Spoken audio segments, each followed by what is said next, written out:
Recording by माँ Janaki studio Muzaffarpur.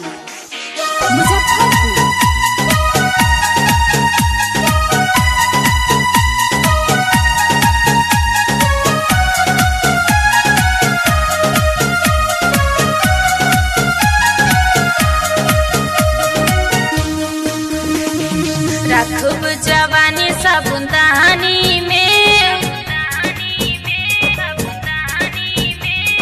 रखब जवानी साबुनदानी में, मजा लूट पिया संगलानी में। सांझे जाके सुतब पलानी में, सांझे जाके सुतब पलानी में, मजा लूटब सैया संगलानी में, मजा लूटब पिया संगलानी में। रखब जवानी साबुनदानी में, मजा लूटब पिया संगलानी में। रिकॉर्डिंग बाय माँ जानकी स्टूडियो मुजफ्फरपुर।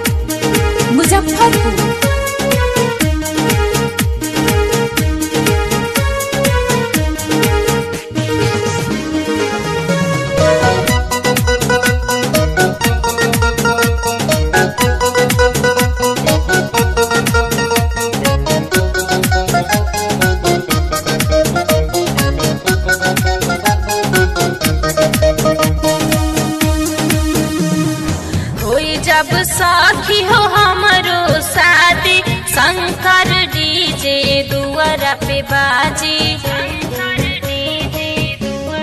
ए सखी होई जब साथी हो हमर शादी, शंकर डीजे दुआरा पे बाजी। सैया संगे सुतब मच्छरदानी में, मजा लूटब पिया संगलानी में। रखब जवानी साबुनदानी में, मजा लूटब सैया संगलानी में।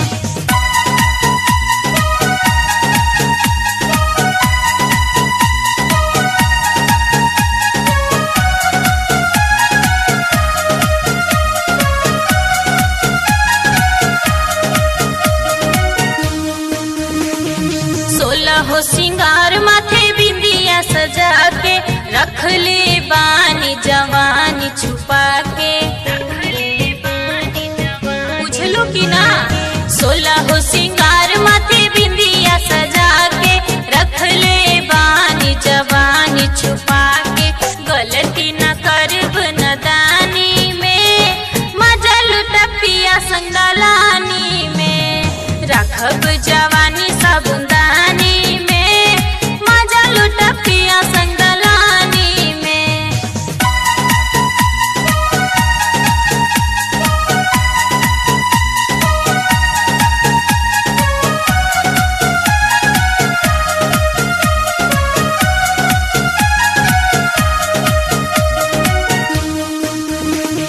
प्रीति सिंह के गाना के दुनिया दीवाना, राइटर हरिश्चंद के जाने ला जमाना।